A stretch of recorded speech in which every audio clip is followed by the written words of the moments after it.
Arya was going to murder her boyfriend. Not literally.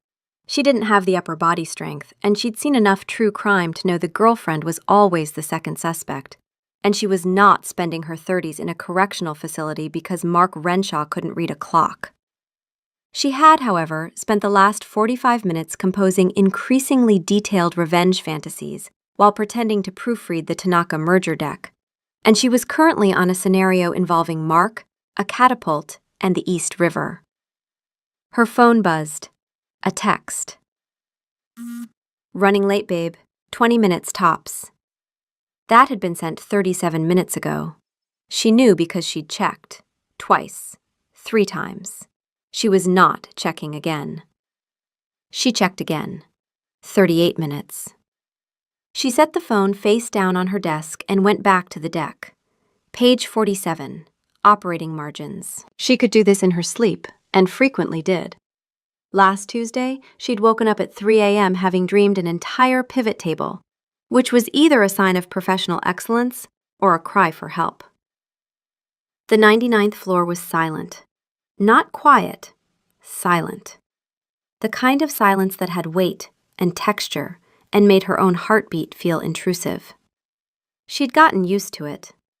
2 years of working late nights in Thorn Tower had taught her that the building above the 60th floor had a personality after dark, and that personality was Mausoleum with excellent Wi-Fi.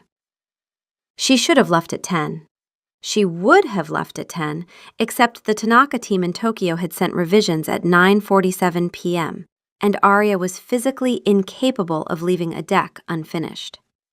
It was a character flaw she'd been meaning to address. She'd get to it right after she finished this deck. The corner office was dark. It was always dark. In the entire time she'd worked here, she had never once seen the overhead lights on in Silas Thorne's office. He worked by the glow of a single monitor and the ambient light of the city below, like a man who'd personally offended electricity and it was holding a grudge. She couldn't see him in there, but she knew he was there. He was always there after dark. She'd accepted this the way she'd accepted a lot of things about her boss, filed it away in the mental folder marked eccentric billionaire behavior, and moved on. That folder was getting thick. There was the temperature, for instance. His office ran cold enough that she kept a spare cardigan on her chair, specifically for meetings with him. Not the pleasant coolness of aggressive air conditioning, something else. A chill that seemed to originate from him specifically, that followed him into boardrooms and made people unconsciously shift their chairs back a few inches without understanding why. She'd mentioned it to facilities once. They'd checked the vents, found nothing, shrugged. There was the food, or the absence of it. Every company function, every working dinner, every late-night strategy session where she ordered in, his plate came back untouched. Not picked at, untouched. Fork unmoved, napkin still folded. She'd once watched him hold a glass of wine at a client dinner for 2 full hours, bringing it to his lips at appropriate intervals, never once swallowing.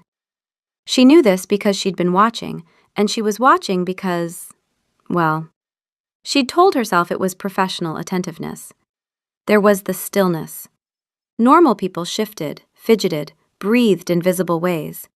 Silas Thorne, when he wasn't actively performing normalcy, went still in a way that tripped something in the back of her brain. It was the stillness of a held breath, a frozen frame, and it always made her want to look away. And also never stop looking, which was a combination she chose not to examine. And there was the fact that in 2 years he had never once touched her. Not a handshake, not an accidental brush in the elevator, not a steadying hand when she'd tripped on that loose carpet tile in the East conference room. He'd caught her by the sleeve instead, the fabric, not her arm.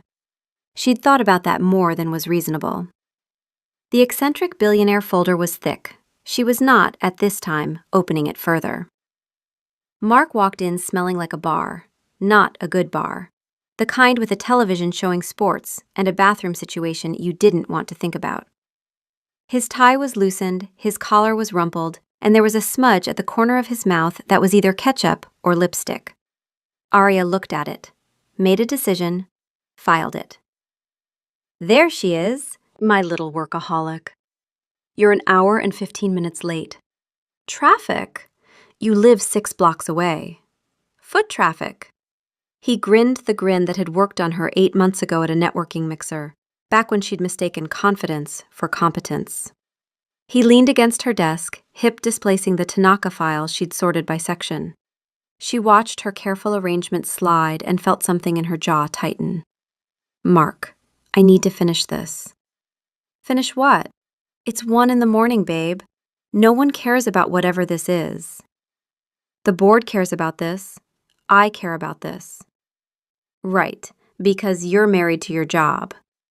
He reached out and pinched her cheek. She pulled back. Don't. Whoa, someone's in a mood. She looked at him, really looked. The rumpled collar, the smudge, the faint trace of perfume that wasn't hers, something cheap and floral she'd been smelling on his jacket for weeks and blaming on a new laundry detergent because the alternative was a thought she'd kept sealed shut. She unsealed it. Who is she? What? The perfume, on your collar. It's been there for 3 weeks. I've been telling myself it was fabric softener, which in hindsight was generous considering you've never bought fabric softener in your life. So. The silence that followed rearranged the room. Mark's face worked through surprise, then calculation, then the expression of a man who'd decided offense was cheaper than honesty. Fine, you want to do this here? Yeah, I've been seeing someone. Jessica, from my firm. And you know what? How long? The question cut his momentum. He recovered poorly. I don't know, a couple months, but that's not the point. A couple months. Okay. And honestly, Arya, can you blame me? You're never around. You're always up here, pushing papers for some guy who... He jabbed a thumb toward the dark office. I mean, does he even talk to you? I've met the man once and he looked at me like I was something stuck to his shoe. The whole thing is weird. You, this building, the late nights, it's weird, and I'm done pretending it isn't. You're deflecting. I'm being honest, for once. Something you might try instead of sitting in a dark tower with your creepy boss. You know what your problem is? You're boring, Arya. You're just work. That's all you are. And Jessica? Jessica is actually fun. Jessica doesn't spend Saturday mornings color-coding a spreadsheet. That was for your budget. I was fixing your budget because you asked me to. Mark opened his mouth, closed it. Had the decency, for one flickering second, to look caught. Then he buried it under bluster. Whatever. The point is, we're done. I was going to tell you after the holidays. What? You were going to wait until after the holidays. Because Jessica's family is in Connecticut for Christmas and you didn't want to be alone. She said it without heat. She said it because it was true and she could see the shape of it clearly now. The calendar of his cowardice, the timeline of his convenience. You've been planning this. You just didn't plan on getting caught tonight. Something ugly crossed his face. He was cornered, and cornered people do predictable things. You think you're so smart. You think because you work for a billionaire, you're special? You were a stepping stone, Arya, a good story. The girl who works for Silas Thorne. It opened doors. But the truth?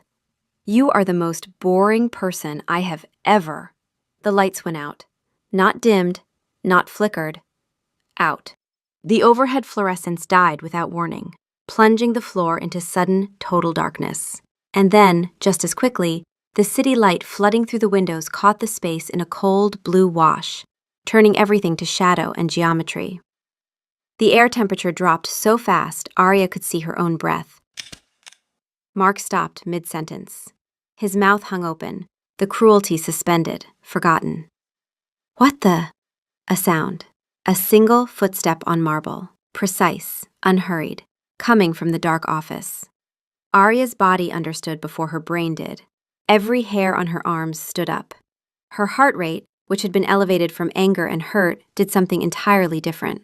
Something older, something that lived in the brainstem and didn't bother consulting the prefrontal cortex, the primal part of her brain, the part that had kept her ancestors alive on dark savannas, sent a single, clear signal. Something is here, and it is not like you. Silas Thorne stepped out of his office, and Arya understood, in a way she couldn't articulate, that she had never actually seen him before.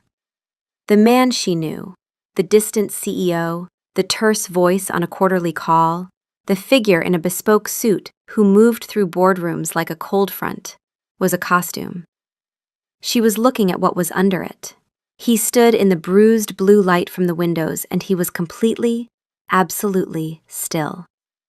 Not the professional stillness she'd catalogued in her eccentric billionaire file. A different thing. The stillness of something that did not need to breathe and had stopped pretending. His eyes were on Mark. Just on Mark. And Mark, who had been swaggering and mean 10 seconds ago, took a step backward without appearing to decide to. Mr. Thorne, we were just leaving. Silas didn't look at him the way a boss looks at a trespasser. He looked at him the way something looks at something smaller from very far above. Then he moved, not walked. There was no transition, no visible acceleration. He was at the doorway, and then he was at the desk terminal, and Arya's brain refused to supply the frames in between. His fingers touched the keyboard. A call connected. A voice answered. Male, European. Alert despite the hour. Liquidate Innovest Solutions. Freeze the personal accounts of Mark Renshaw. Tonight. At once. The call ended. An email composed itself on the screen faster than anyone could type, sent itself, vanished. Silas's hands left the keyboard and returned to his sides, and the whole thing had taken less than 15 seconds. You can't. Silas looked at him for the first time, and Arya watched Mark flinch like he'd been struck. She understood why. Those gray eyes, the ones she'd spent 2 years studying in peripheral glances, were wrong. Not the color, the quality. They were too focused, too steady, holding Mark with a precision that didn't look like concentration. It looked like targeting. Your company is dissolved. Your credit is suspended. Your professional network has been notified of a compliance concern that will take longer to disprove than your savings will last. I suggest you begin making arrangements. You can't just... Security. The elevator chimed. 2 guards stepped out. They flanked Mark without a word and took his arms. Arya noted that they hadn't been called on any visible intercom, that the elevator had arrived impossibly fast from 99 floors below, and that neither guard looked at Silas directly. This is insane. Arya... Good night, Mark. The elevator doors closed. Silence. Arya stood behind her desk and stared at her boss, and she could hear her own pulse in her ears, and she could hear the building's ventilation system cycling, and she could hear the very faint creak of the tower swaying in high-altitude wind, and she could not hear Silas Thorne breathing. She watched his chest. 15 seconds. 30. A minute. It didn't move. Not once. She was staring openly now, and she didn't care, because the eccentric billionaire folder in her head had just caught fire, and the contents were rearranging themselves into something that made terrible, impossible, completely logical sense. The temperature, the darkness, the untouched plates, the wine glass raised but never swallowed, the meetings only after sunset, the pallor that she'd attributed to a man who never saw daylight because he never saw daylight. The way he'd crossed the room just now without her eyes being able to track the movement, the way the guards wouldn't look at his face, the way his hand had caught her sleeve, not her arm, as if touching her skin was something he couldn't risk. She was thinking very fast and very clearly, and underneath the clarity was a fear so fundamental it didn't feel like emotion. It felt like physics, like gravity. You're not breathing. Silas was still. The city light caught one side of his face and left the other in shadow. He looked young. He'd always looked young. But in this light, the youth wasn't reassuring. It was fixed, permanent. A face that had looked exactly like this for a long time, and would look exactly like this for longer. No. How long have you not been breathing? I don't require it. I do it out of habit when others are watching. I wasn't watching myself just now. Because you were busy destroying someone's life. Yes. The honesty was almost worse than the act.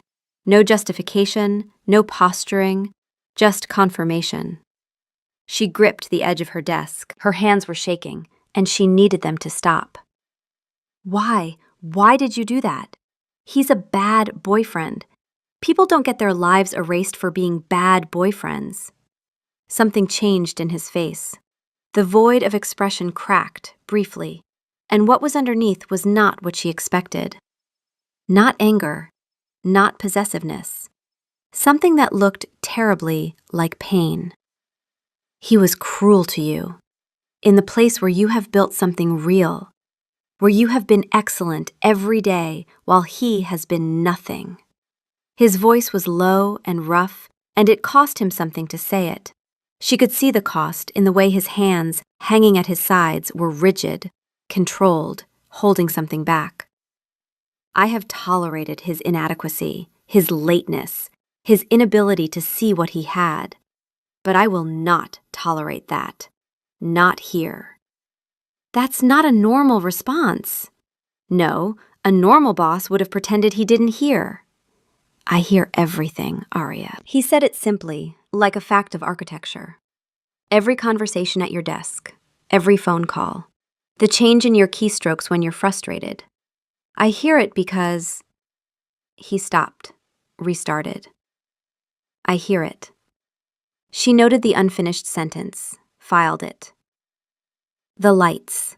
When you came out of your office, they didn't flicker, they died. The temperature dropped 10 degrees. Was that you? Yes. How? I lost control of it. It won't happen again. That's not what I asked. I asked how. He was watching her with that too-focused gaze, and she realized he was surprised. Not that she was asking, that she was still here. That she was pressing forward instead of running for the elevator. She filed that too. There are things about my condition that affect the environment when my control slips. Temperature, electrical systems. It is usually imperceptible. Tonight, it was not. Condition. She turned the word over. He'd chosen it carefully, the way he chose everything. Not nature, not species. Condition. Clinical. Containable. A word designed to make her comfortable. She decided she didn't want comfortable. You moved across this room without me seeing you move. You made a phone call, and a man's entire financial life was gone in 15 seconds. Your security team came to this floor before being called, and neither of them would look at your face. You keep your office dark, you never eat, you never go outside during the day, and you are, right now, not breathing, and your chest has not moved since you stepped into this room. She laid each observation out like evidence on a table, methodical, the way she'd build a case in a presentation. She was aware, distantly, that she was doing this because if she stopped being analytical, she would start being terrified, and she was not ready to be terrified yet. She had more questions. What are you? The silence that followed had a quality she'd never experienced. It was the silence of something very old, deciding how much truth a person could hold. She watched his face, that fixed, young face, and saw him weigh it, saw the calculation, how much, how fast, how carefully. And then he did something she did not expect. He opened his mouth slightly, and she saw, in the cold blue light of the city unmistakably, the tips of his canines lengthen. Not dramatically, not a horror movie transformation. A subtle extension, maybe a centimeter, the teeth sharpening to points that caught the light like polished bone. He held the expression for a beat, long enough for her to see, to be certain, and then closed his mouth. His face returned to its composed stillness. He hadn't said a word. He'd shown her. Arya's legs made a decision her brain hadn't authorized. She sat down. The chair rolled under the impact, and she let it, because she was currently renegotiating her understanding of reality, and she needed to be closer to the ground for that. Okay. He didn't move, didn't step closer, didn't speak, didn't do any of the things that the panicking part of her brain expected that he would do. He stood exactly where he was and waited. The patience of it was its own kind of terrifying. It was the patience of something that had done a lot of waiting. How long have I been working for? She gestured vaguely at him, at the fangs, at the situation. 2 years. And you didn't think to mention this during the interview? The corner of his mouth moved, an infinitesimal shift. She'd spent 2 years calibrating her ability to read his face, and she knew what it was. He was amused. The monster standing in front of her was amused, and the absurd thing, the truly deranged thing, was that it made him look almost human. It did not seem relevant to your qualifications. She heard herself laugh. It was short and high and slightly unhinged. She pressed her hand over her mouth, and the laugh turned into something that was dangerously close to a sob, and she held it there, behind her palm, and breathed through it. I need you to not come any closer. I will not. And I need you to explain why you just demolished a man's entire existence because he called me boring. It was not because he called you boring. Then why? She watched the rigidity in his hands again, the tendons standing out along the backs of them, the fingers held straight and still at his sides, controlled. He was holding something back, and the effort was visible, and she was looking at his hands because she was afraid to look at his face, at the mouth that had just grown fangs, and the hands were the safest part of him, and even they looked dangerous. Because you are the only thing in my life that I cannot afford to lose. And he was damaging you. And I have never been good at watching that. The words landed in her chest, not like a blow, like a key turning in a lock she hadn't known was there. She thought of 2 years of cold professionalism, the raise she'd gotten after the Meridian deal, the VP who'd gone pale and polite, the sleeve, not the arm. 2 years of meticulous, frozen distance, and underneath it, she looked at his hands, the way they were held, the effort in them. You didn't touch me in 2 years. You caught me by the sleeve when I tripped, not my arm, the sleeve. Because... She left the sentence unfinished. She saw the answer in the way his hands tightened at his sides, in the way his jaw set, in the micro-expression that crossed his face, not predatory, not hungry, but aching. Something held in check for a very long time. Because I couldn't trust myself to. Yes, the admission hung between them. The building hummed. The city glittered.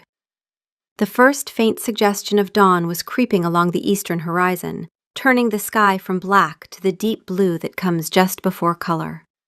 Silas glanced toward it, and she was watching closely enough to see, the flicker of tension that crossed his face. Not just discomfort, something older, a warning written in the body. He stepped back from the window. It was a small movement, instinctive, away from the light, toward the dark interior of his office. And Arya, sitting in her desk chair with her heart hammering and her world rearranged, watched him do it, and understood what she was seeing with a clarity that was almost calm. He was afraid of the sunrise, not the way a person with migraines avoids bright light, the way prey avoids predators, the way a living thing avoids the thing that can destroy it. The dawn was coming, and her boss, the thing that her boss actually was retreating from it. She stood up. Her legs were steadier than she'd expected. She picked up her bag, her coat, the Tanaka deck she'd been proofing when the world was still normal. She tucked the deck into her bag because she was going to finish it, because she was who she was, because some things did not change just because your boss had fangs. I'm going home. I'm going to sleep, because unlike some people, I need to. I'm going to wake up tomorrow and I am going to have a very large coffee, and probably a minor existential crisis. And then she stopped, looked at him. He was standing at the edge of the shadow, the city light catching one side of his face, the darkness holding the other. He looked young. He looked like her boss. He looked like something else entirely, something she didn't have a complete framework for yet, but was building, piece by piece, observation by observation, the way she built everything. The board meeting is Thursday. I'll have the Tanaka deck ready by then. Something passed through his expression that she almost missed. A fracture. The briefest lapse in that iron composure. As if the thing he'd expected her to say was, "I quit," and the thing she'd actually said had broken something open. Thursday. After sunset, presumably. After sunset, he confirmed. His voice was rougher than it had been. She walked to the elevator, pressed the button. The doors opened, immediately, as always, as if the building knew what he wanted before he wanted it. She stepped in, turned around. He hadn't moved. He was standing exactly where she'd left him, a still, dark figure at the border between shadow and light. And behind him the sky was turning the faintest shade of gray, and she could see that he was aware of it without looking, aware of the light coming the way you're aware of a sound that's getting closer. Silas. He looked at her, the gray eyes, the young face, the absolute stillness that she was never going to unsee. Thank you for the sleeve. The doors closed. The elevator fell. 99 floors of silence and recycled air, and the faint mechanical hum of descent. Arya leaned against the back wall and pressed her forehead to the cool metal and closed her eyes and breathed. Her hands were still shaking. Her heart was still hammering. Her brain was still running at a speed that should have required a cooling fan. She was going to be fine. She was going to go home and sleep and have that existential crisis and finish the Tanaka deck, because the Tanaka deck was due Thursday and she did not miss deadlines, not for bad boyfriends and not for whatever Silas was. She'd figure it out. She was good at figuring things out. The elevator reached the lobby. The doors opened onto marble and artificial light, and a security guard who nodded at her without expression. The real world. Fluorescent lit, temperature controlled, populated by people whose teeth did not grow. She walked through the lobby and out through the revolving door, and the April night hit her face. Warm, human temperature air, carrying exhaust and food cart smoke, and the particular smell of a city that was still alive at 2 a.m. She breathed it in, solid, normal, hers. Her phone buzzed. An email. From Silas Thorne's office terminal, sent 12 seconds ago. Subject line, building access. Your parking validation has been extended indefinitely. The evening security detail has been informed of your preferred coffee order. -ST. She stared at the email, read it again. A vampire. She could think the word now, outside in the warm air, with her feet on actual concrete. A vampire had just sent her an email about parking validation. She laughed. It came out watery and exhausted, and it felt like the first real thing she'd done all night. Then she put her phone in her pocket and walked toward the subway. And behind her, Thorne Tower rose into the graying sky like a fang. And somewhere on the 99th floor, something that was not a man stood in the dark and listened to the sound of her footsteps fading. And the distance between them was already a kind of ache, and the dawn was coming, and he let it come. Thursday. Thursday came. Arya walked into Thorne Tower at 7:15 p.m., carrying the Tanaka deck in a manila folder and a list of 43 questions in the Notes app on her phone. She had spent the intervening days in a state she could only describe as aggressive normality. She had gone to work on Wednesday, she had attended a team meeting, she had eaten a sandwich at her desk and replied to emails and done all the things a person does when their understanding of biology has not been recently demolished. She had also, at 2 a.m. on Wednesday, sat on her kitchen floor and cried for 20 minutes, which she'd scheduled and which she considered a healthy use of her time. The lobby was the same. The elevator was the same. The 99th floor was the same, except that now she saw it differently. The low lighting was not ambience.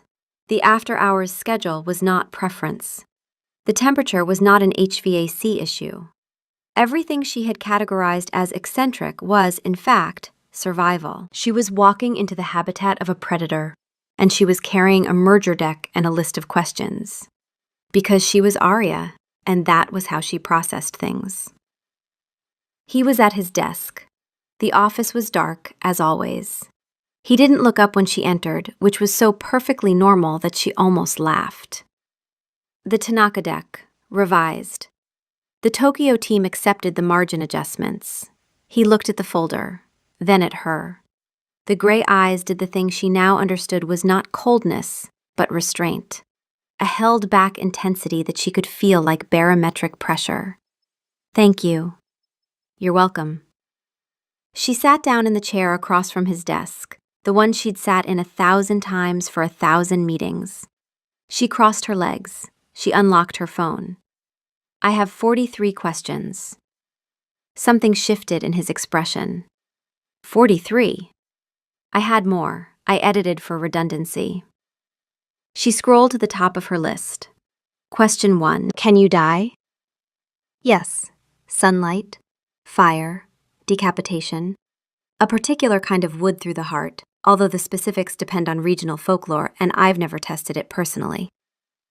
Noted. Question 2. How many of you are there? I don't know the precise number. Enough to require governance. Few enough to remain hidden. You govern them? That is question 3. It's a follow-up. I assist in governance. I am not the sole authority. There are others. She made a note, moved on. Question 4. Are you going to eat me? The silence that followed had a texture she was learning to recognize. It was the silence of a very controlled person deciding how honest to be. No. Have you wanted to? That is a different question. It's question 5. Another silence, longer. Your proximity is difficult for me, in the way that a recovering addict might find it difficult to work in a distillery. The metaphor is imprecise, but the principle holds. So yes, every day. Every day for 2 years. She looked at him across the desk. The same office, the same man. Except now she knew what the desk and the office and the distance were for. They were the architecture of his self-control. The whole 99th floor was a system he'd built to keep her safe from himself. Question 6. Are you going to keep being weird and cold to me, or can we talk like normal people now? I have never been a normal person. Work with me here. I will try. She looked at her list, looked at him, put the phone down. That was a stupid question. What I actually want to know is, now that I know, does this change? The job, the dynamic? Am I still your assistant, or am I something else now? You are whatever you choose to be. Your employment is not conditional on any other aspect of our situation. Good, because I'm good at this job, and I'm not giving it up because of a supernatural complication. She picked the phone back up. Question 7. They got through all 43. It took 4 hours. By the end, she knew more about vampire physiology, politics, and history than any living person probably should. She knew that sunlight caused something between a severe chemical burn and spontaneous combustion, depending on exposure time. She knew that his sense of smell could identify individuals across a crowded room, and that strong emotions changed the chemical signature of a person's blood in ways he could read like a headline. She knew that the Klaus he'd called was a financial operative who had been managing vampire assets since before the concept of a central bank existed. She knew that the security guards were human, but were paid extraordinarily well to be incurious. She also knew, by the way he answered each question, carefully, precisely, without deflection or drama, that he had been waiting a very long time for someone to ask. At 11:30, she stood up. I'm going home. All right. Same time Monday? He paused. For work? For questions. I have a second list. She paused at the door. Also for work. The Meridian Quarterly is due. She left. In the elevator, she leaned against the wall and exhaled, and her hands were not shaking this time. The questions became a ritual. Every Thursday, after the regular work was done, she'd pull out her phone and they'd go through whatever she'd been thinking about that week. Some questions were practical. If you got injured, what would I need to do? Leave. Immediately. The smell of blood in an enclosed space would be inadvisable. Some were logistical. Does HR know?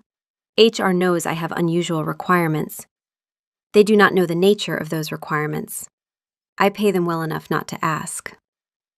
Some were personal, and those were the ones that changed things. What do you miss? She asked one night 3 weeks in. It was after midnight. The city was doing its late-night thing below them, taxis and delivery trucks, and the odd insomniac walking a dog.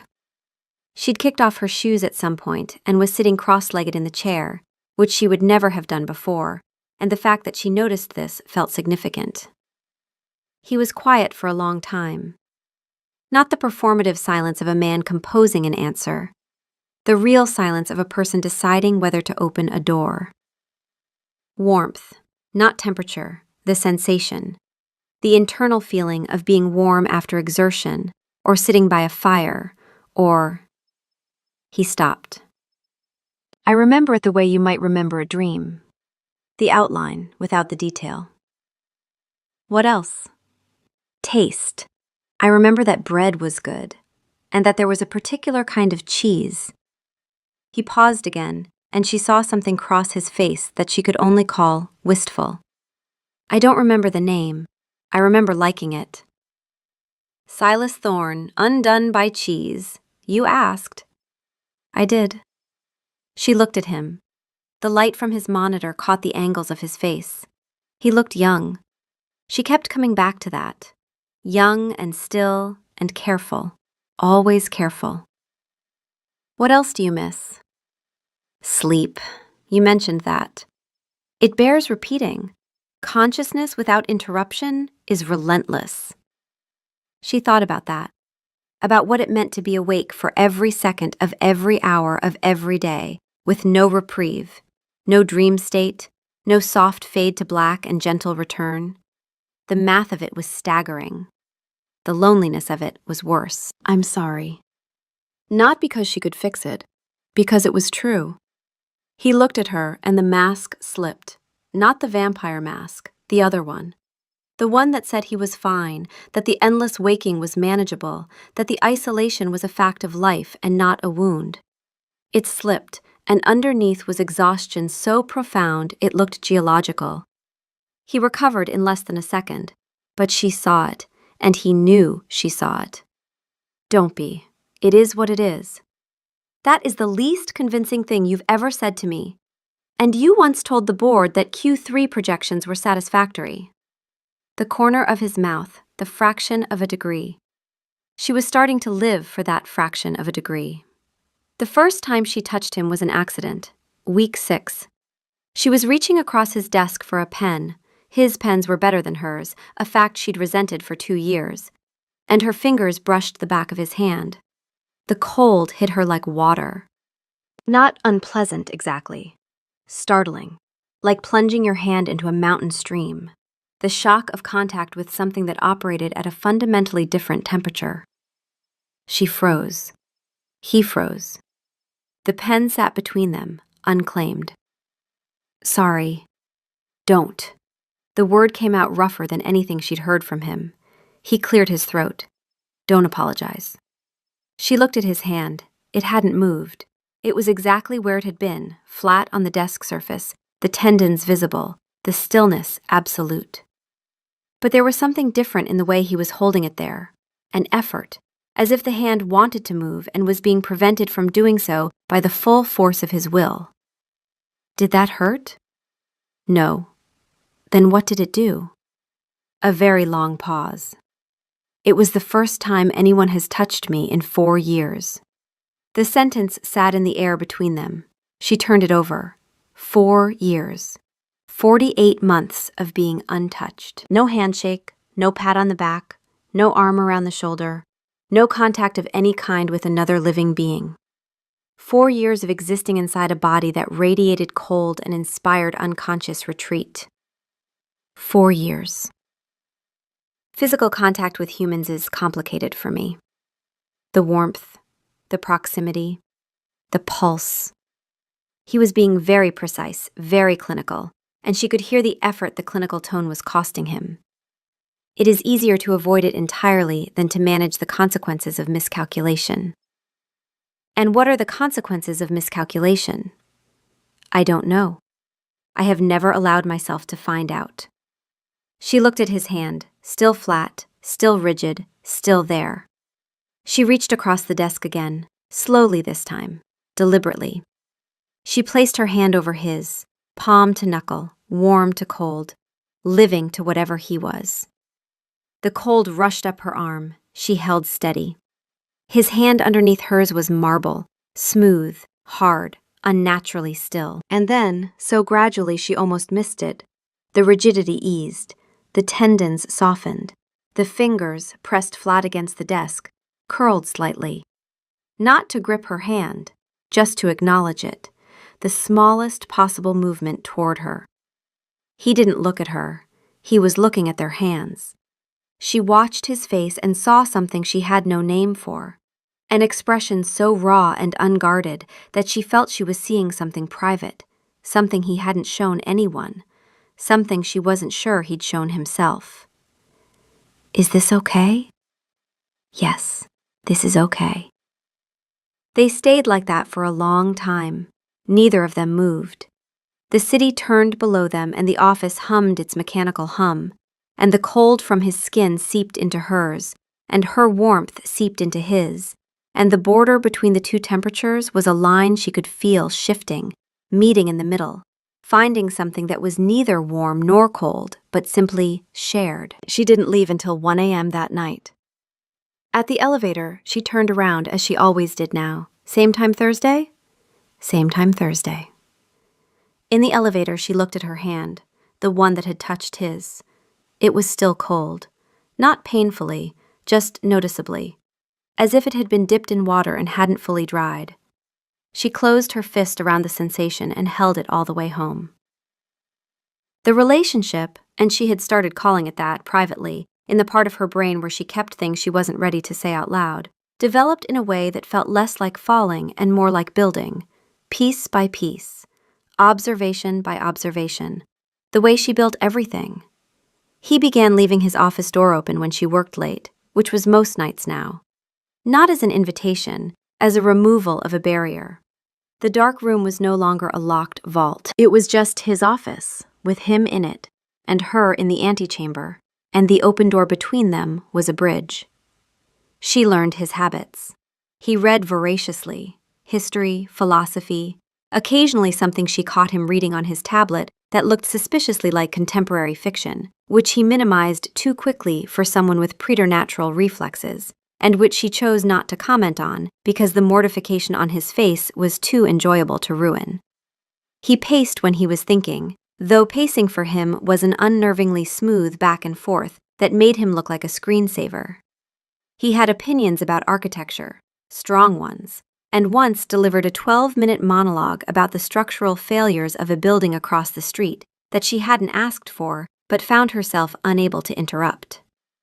He learned her habits too, or rather, he admitted to already knowing them, which was worse. "You hum when you're concentrating," he said one evening, apropos of nothing. "I do not." "You do. It's not a song. It's a tonal pattern, approximately B-flat. You've identified the key?" "I have perfect pitch. It was unavoidable." "That is deeply strange, Silas." "I am aware." She discovered his sense of humor by accident. It had been there the whole time, dry, bone dry, buried so deep under the professional mask that she'd mistaken it for coldness. It came out in small, precise observations delivered with no change in expression, which made them funnier. When a board member sent a rambling email proposing a synergy-driven paradigm shift, Silas forwarded it to her with a single line. I have survived plagues that were less painful than this. When she accidentally sent a draft email to the entire executive team instead of just him, he walked to her desk and said, "That was very efficient. You've now terrified 47 people simultaneously, rather than one at a time," and walked back to his office before she could respond. She started laughing at his jokes. Then she started trying to make him laugh. It became a private challenge. Crack the mask. Find the fraction of a degree. She learned that observational humor didn't work on him. He'd observed everything already. That sarcasm landed inconsistently, but that absurdity, genuine, committed absurdity, caught him off guard. "I've been thinking about your condition," she said one night. "Yes?" "If you can't eat food, does that mean you've never had pizza?" "I have had pizza. In Naples, when pizza was—" He stopped. It was a long time ago. "But you can't taste it now."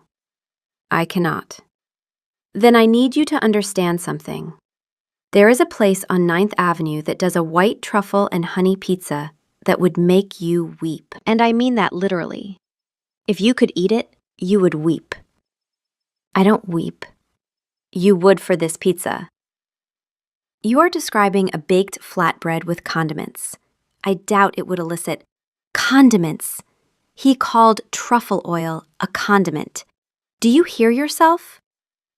"I hear everything. That is, as we've established, the problem." She laughed. And then, the fraction of a degree. The corner of his mouth. Except this time, it was more. A full millimeter, maybe 2. His eyes shifted, just barely, from their default cool assessment to something warmer. Something that looked, if she was being honest with herself, like delight. She was being honest with herself. That was new. Month 3. She was at her desk at midnight, not working. She was watching a nature documentary on her laptop with one earbud in, because the Tanaka deal had closed and she had nothing urgent, and sometimes a person just needed to watch penguins. The office was quiet. Silas was in his office doing whatever he did when the corporate work was done, which she suspected was reading and occasionally staring at the city with the focused melancholy of a man in a cologne advertisement. "Arya." She pulled the earbud out. He was standing in his doorway. The light from her laptop screen caught his face, and he looked. She didn't have a word for it. Not upset, not calm, somewhere in between. A held note. "There is something I should tell you, before this goes further." Her stomach dropped. Not dramatically, a controlled descent. The feeling of a person who had been waiting for the catch. "Okay." He stepped into the antechamber. He didn't sit down. He stood by the window, which she now understood was a comfort position for him. The glass between him and the city, the dark sky, the height. His territory. "The reaction I have to you is not standard. Among my kind, there is a phenomenon, rare. It is called a blood bond, a living person whose biological signature is a precise complement to one of us." He was using his clinical voice, the one that cost him. Proximity to this person eases the condition of what we are, the sensory deprivation, the cold, the void. And I'm that person. Yes, she sat with it. The word was smaller than she'd expected. She'd been building towards something like this for weeks. The way his control slipped around her, the way the temperature in his office rose imperceptibly when she was there, the way he leaned toward her in conversation with a gravitational pull he clearly didn't intend. "How long have you known?" "Since your interview." "My 5-minute interview." It did not require 5 minutes. It required approximately 3 seconds. 3 seconds. And you hired me anyway. "I could not—" He paused, started over. "The rational choice was to send you away. I am aware of that. I chose differently. Because you wanted me close. Because the alternative was a continuation of a condition I could no longer bear." The clinical voice cracked, just slightly. "That is not a justification. It is a confession. She looked at him, the man at the window, the monster in the suit, the person who had just told her, in the most controlled and careful way possible, that he had been selfish, that hiring her had been an act of need disguised as a business decision, and that he knew it, and that he was telling her now because she deserved to know. So when you say my presence eases your condition, what does that mean specifically? When you're in the building, the gray lifts slightly. Sounds have more texture. The cold recedes by a degree or two. It is like a window opening in a sealed room. Not a solution, a reprieve. And when I leave, the window closes. Every night. Every night. She thought about what it would be like to experience a moment of relief. A single window in a sealed, airless room.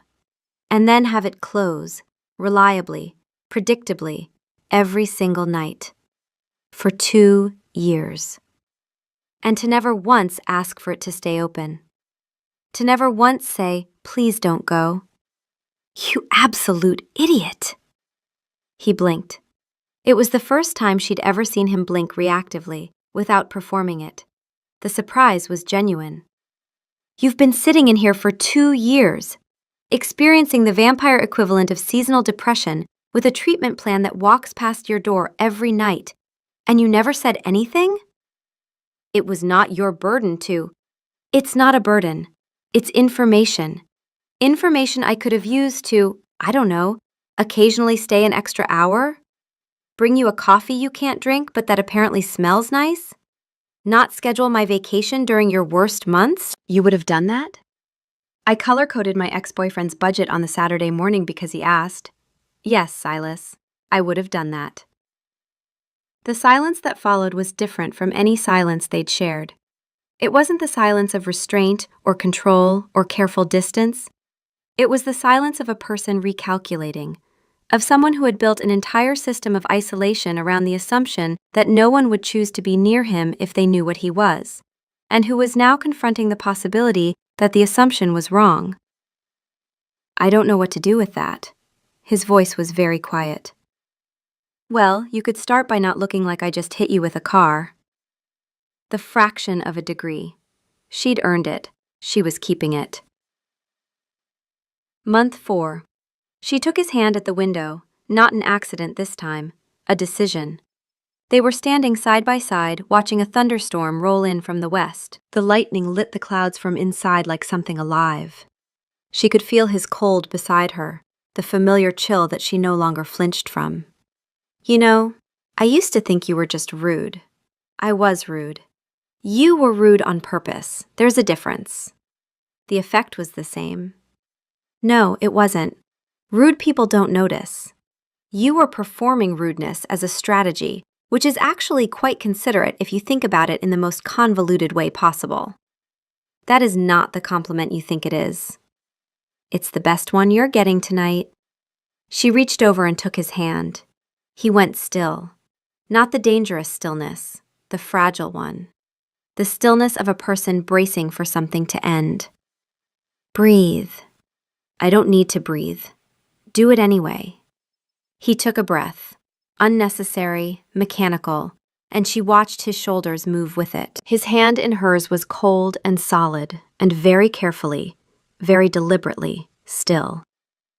I'm going to keep doing this, the hand thing. Just so you know, it's not a one-time event. I am establishing a pattern. Noted? And at some point, I'm probably going to do something more alarming, like hug you. I want you to be emotionally prepared. I will attempt preparation. Good.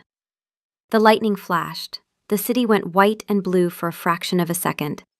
His hand in hers was still cold, but the rigidity was gone. His fingers had curved around hers, gently, barely there, as if he was holding something that might break. She held on tighter. Month 5. She hugged him. She'd warned him, so it was technically not a surprise. But the sound he made, a short, sharp intake of breath through lungs that didn't need air, suggested he had not, in fact, been emotionally prepared. It happened on a Wednesday. Not a special Wednesday, a regular, unremarkable Wednesday at 11:40 p.m., after a conference call with Singapore that had gone long, and a document review that had gone longer, and a comfortable silence in his office where she'd been reading on his couch. His office had a couch now, because she'd told Facilities to put one there, and Facilities had learned not to question anything that came with Arya's name attached. She stood up to leave. He was at his desk, not looking at her, which she knew by now was a deliberate act of self-preservation. Looking at her when she left was the hardest part of his night. She knew this because she'd asked, and he'd told her, in the most clinical and devastating way possible. Watching you leave activates every instinct I have. It is easier to not watch.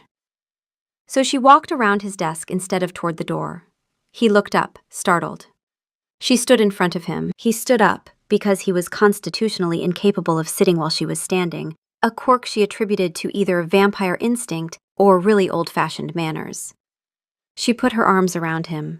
The cold was immediate and total. It was like embracing winter.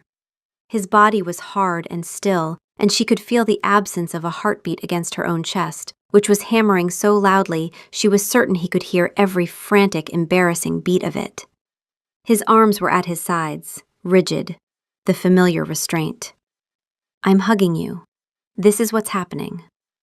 I am aware. Your arms are supposed to go around me. That's how it works. I know how it works. Then do it.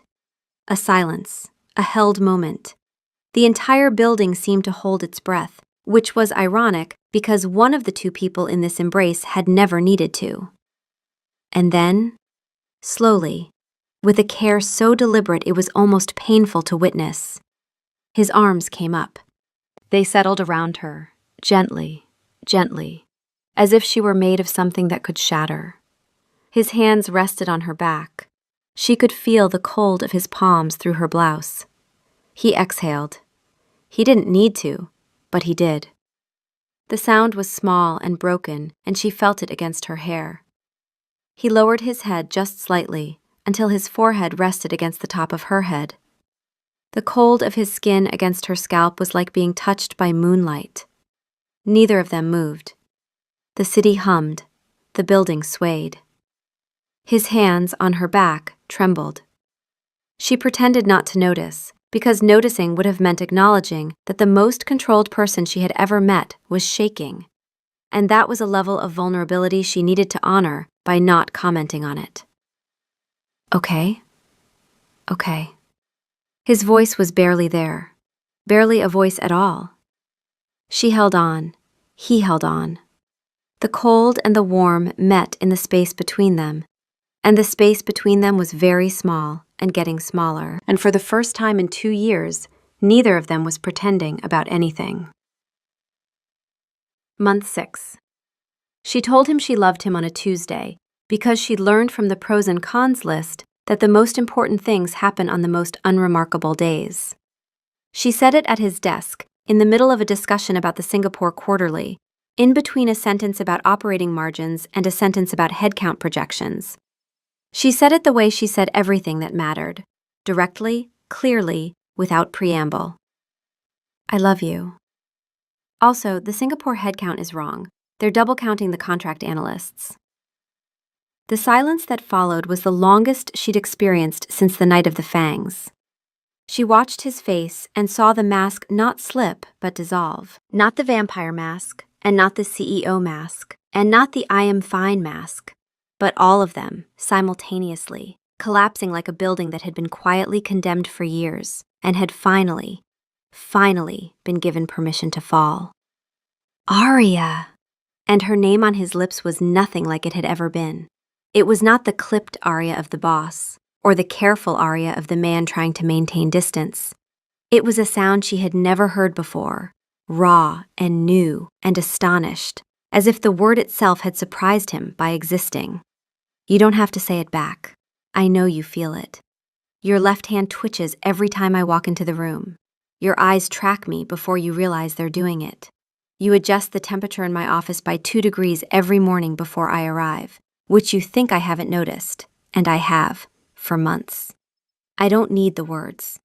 I'm just telling you because you deserve to hear it, and because I think it's been a long time since anyone told you anything true that wasn't also an obligation. He looked at her, the gray eyes, the young face.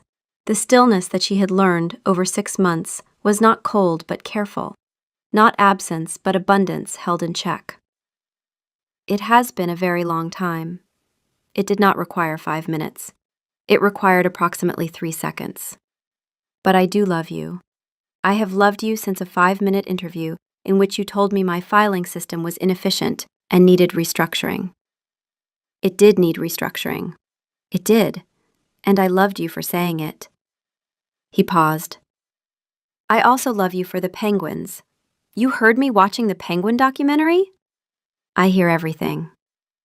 That is invasive and romantic in approximately equal measure. I will take it. She smiled. He looked at her smile the way a person who has been in the dark for a very long time looks at a candle. Not reaching for it, not blowing it out, just watching the light and letting it be there. Thursday. I'll have the Singapore revisions. Thursday. At the elevator, she turned around. He was standing in his doorway. Not in the shadows, in the doorway. Visible, present, letting himself be seen. Silas? Yes. Your left hand is twitching. He looked down at his hand, looked back at her, and the fraction of a degree became something larger, something that rearranged his entire face, something she would have called a smile if the word were not so inadequate for what she was seeing. She stepped into the elevator, the doors closed, and she smiled too, alone in the falling box, 99 floors above a city that didn't know and didn't need to. Because some things were better kept between two people, even if one of those people was technically dead. Arya had been dead for 11 minutes, and she was already annoyed. Not about the dying part. The dying part had been fine, actually. Quiet, like falling asleep on a long flight, except the flight was your entire biological existence, and there was no beverage service. She'd been holding Silas's hand, which had been cold, as always, and at some point the cold had stopped being something she felt against her skin and started being something she felt as her skin. And then there had been a gap, like a skipped track, and now she was lying on the velvet settee in his office, and the ceiling looked different. Not different, same ceiling, same recessed lighting, same vaguely corporate shade of gray. But she could see it. All of it. Every imperfection in the plaster, every microscopic ridge in the paint, every dust mote suspended in the air like a constellation she'd been living under for 2 years without knowing it was there. The resolution of reality had been upgraded without her consent, and she needed a minute to adjust her settings. How do you feel? Silas asked. He was sitting on the floor next to the settee, which was the first time she'd ever seen him at a lower elevation than her, physically or metaphorically. His hand was still holding hers. Same temperature now. She couldn't feel the boundary between his skin and hers, and that was going to take some getting used to. I feel like someone replaced my eyes with microscopes and forgot to include the manual. She blinked. Blinked again. The blink felt mechanical now, a habit without a function, like reaching for a light switch in a room that was already bright. I can see the dust. Yes, individual particles of dust. They have shapes, Silas. Why does no one talk about the shapes? You adjust. I can see a hairline crack in the ceiling that goes from the east corner to approximately 14 inches past the smoke detector. You should get that looked at. You own the building. I'll make a note. She turned her head. The movement was too fast. Her neck obeyed the instruction before she'd finished giving it, and suddenly she was looking at him, and the room smeared slightly at the edges, and then snapped into focus with a crispness that felt aggressive. Like reality had been buffering for her entire human life and had just caught up. He was looking at her with an expression she'd been learning to read for the past 6 months. Ever since that Thursday after the night with Mark, through every careful, negotiated step that had followed. The late-night conversations, the first time she'd let him stand close enough to touch, and he hadn't, and she'd taken his hand herself because someone had to, and it clearly wasn't going to be him. The evening she'd told him she wanted this, not in a moment of passion, not swept up in anything, but in his office, at his desk, with a pros and cons list she'd made on her lunch break, because she was who she was, and she did not make permanent decisions without documentation. He'd read the list. He'd studied the cons column. Irreversible, will miss garlic bread, have to fake my own death eventually, unclear re-health insurance implications, and his mouth had done the thing. The fraction of a degree shift that she'd spent 2 years learning to see and could now identify from across a room as the love of her entire existence, trying very hard not to smile. The cons list is longer, he'd said. The cons list is always longer. That's how you know the decision is real, she'd said. He'd looked at her for a long time. Then he'd said, when, not if, not are you sure. He'd respected her enough to take her at her word, and she'd loved him more for that than for any of the vast, dramatic things he was capable of. The grand gestures were easy for him. The restraint was the gift.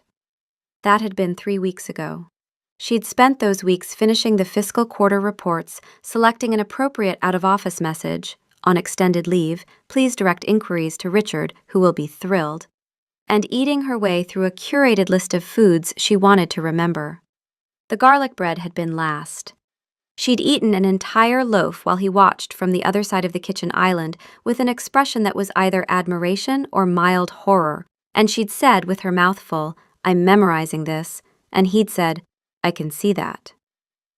Now she was lying on a settee and the garlic bread was in memory, and she was trying to figure out if she missed it yet. She wasn't sure. The sensory switchboard had been ripped out and reinstalled with different wiring, and she was still finding the new connections. I can hear the elevator. It's on the 32nd floor. Someone's in it. They're playing a game on their phone. I can hear the little sounds. Security guard, night shift. He plays a word game. You know this? I have been listening to it for 4 years. Does he know? He does not. What's his high score? I have no idea. I don't care about his high score. You absolutely care about his high score. You've been listening for 4 years. The corner of his mouth, the fraction of a degree. There it was. She sat up. Too fast again. The settee cushion compressed under her hand with a clarity she could feel at the molecular level. Every thread of velvet distinct against her palm. She was going to have to recalibrate everything. Walking, talking, picking up a coffee cup without crushing it. She'd made a list for that, too. Silas had found it on her desk and added a single item at the bottom in his precise, old-fashioned handwriting. Do not arm wrestle Richard. I need to stand up. Take it slowly. She stood up. It was not slow. She was vertical before the sentence was finished, and the room wheeled around her, and then stabilized, and she was standing, and her body felt like a machine she'd been operating at 10% capacity her entire life, and someone had just removed the governor. Okay, that's okay. She walked to the window. The walk was too fluid, her feet making no sound on the marble, and she was acutely aware of the absence of a heartbeat. She'd expected that to be frightening. It wasn't. It was like turning off a car engine and realizing how much noise it had been making. The silence inside her chest was enormous and strange and not unpleasant. The city was below her. The same city. The same grid of streets, the same smear of headlights, the same buildings stacked against the dark sky. But she could see into the windows now. Not just the lit ones, the dark ones. Shadows within shadows, shapes resolving at distances that should have been impossible. And the whole thing was saturated with a clarity that made her human vision feel like a rumor. It's not gray. She felt him come to stand beside her. No footsteps, just the sudden presence, the familiar cold that was no longer cold because she matched it. What? You told me once that the world was gray for you, the sensory void, everything muted. She turned to look at him, and his face in her new vision was staggering. Every line, every plane, the impossible smoothness of skin that didn't age, And underneath it all, something that moved and shifted like light through deep water. She could see what he was, she realized, not just the surface, the architecture of the thing. It's not gray for me, it's more. He was very still. She could read the stillness now, not an absence of expression, but a surfeit of control, the way he held everything in check because letting it out had never been safe. She watched something move behind his eyes that he couldn't quite contain. It was gray until you. Don't start. I am stating a fact. You're being romantic. I can tell because your left hand just twitched, which is what happens when you're fighting the urge to touch my face. And I want you to know that I could always tell, even when I was alive and had terrible eyesight. He looked at her. She looked at him. The city glittered below them, and the night was enormous, and for the first time they were standing in it together, on the same side of the glass. Your eyesight was not terrible. I wore contacts, Silas. I am aware. You kept the case in the second drawer of your desk. The solution smelled of saline and a chemical I have never identified. You could smell my contact lens solution. I could smell everything. That is unbelievably invasive, and I am choosing to find it endearing because I just died and I'm in a good mood. She looked back out the window. The dawn was hours away. She could feel it the way you feel a change in weather, a distant atmospheric pressure that was neither pleasant nor unpleasant, but very, very real. She was going to have to learn a new relationship with time. No more sunrises, no more lunch breaks. No more pretending the hours between midnight and 5 a.m. didn't exist. But she could hear the security guard's word game 32 floors down. She could see a pigeon roosting on a ledge 11 blocks away. She could feel the building swaying, not from wind, but from the movement of the earth itself, a rotation too slow for human bodies to detect, but perfectly perceptible to whatever she was now. The world was not smaller, it was incomprehensibly large, and she had time. I have a question. Yes. My out-of-office message says I'm on extended leave. I have approximately 9 working days before HR starts asking questions. What's the plan? I've prepared documentation. A medical leave followed by a position transfer to our Singapore office, which operates exclusively at night due to my stated preference, followed by a gradual public withdrawal over 18 months. Your social media accounts will be managed by a service I use. Your apartment lease will be terminated by proxy. Your mother will receive a phone call from you every Sunday, which we will need to practice because your voice has changed. My voice has changed? It is slightly lower, and there is a resonance that was not there before. Is it weird? It is the best sound I have ever heard, and I have heard a great deal. I said don't start. I was, again, stating a fact. She leaned her forehead against the glass. It was cool, but she couldn't feel the contrast anymore. She was the same temperature as the building, as the air, as him. She was part of the architecture now. I'm going to miss garlic bread. I know. And sleeping. I think I'll miss sleeping. You may. And the thing where you get into a hot shower and the water is just exactly right, that specific moment. He was quiet for a beat. I don't remember that one. It's good. It's the best one. Hot water on tired shoulders after a long day. She closed her eyes.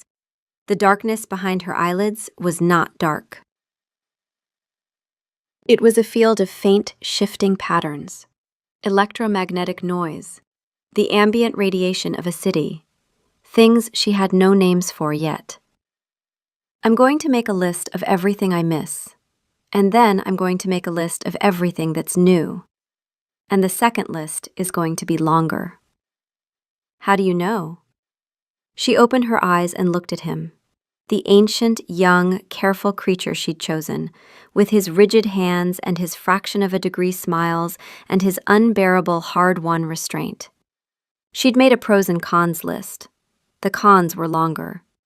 She'd chosen him anyway because the cons were about comfort, and the pros were about the only thing that mattered, which was that she had spent 2 years watching a man try to protect her from himself, and that kind of love didn't come in a form she could put on a spreadsheet. Because you're on it, and you weren't on the first one. She watched it happen. The fraction of a degree became a full degree. His mouth curved, not the ghost of a smile, not the archaeological evidence of one, but the thing itself, rare and real, and transforming his face from something beautiful and remote into something beautiful and close. That was romantic. I know, I'm allowed. I just died. He laughed. She had never heard him laugh.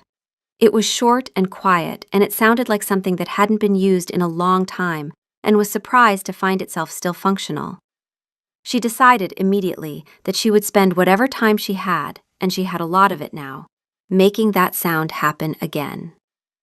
The night stretched ahead of them, the first of many. The city hummed below, and the tower stood above. And somewhere on the 32nd floor, a security guard got a personal best on his word game, and had no idea that 2 people on the 99th floor heard the little victory jingle, and one of them was brand new, and thought it was the most extraordinary thing she'd ever heard, and the other had been listening for 4 years, and had never once, until now, had someone to hear it with. Thursday had been the beginning. This was the rest.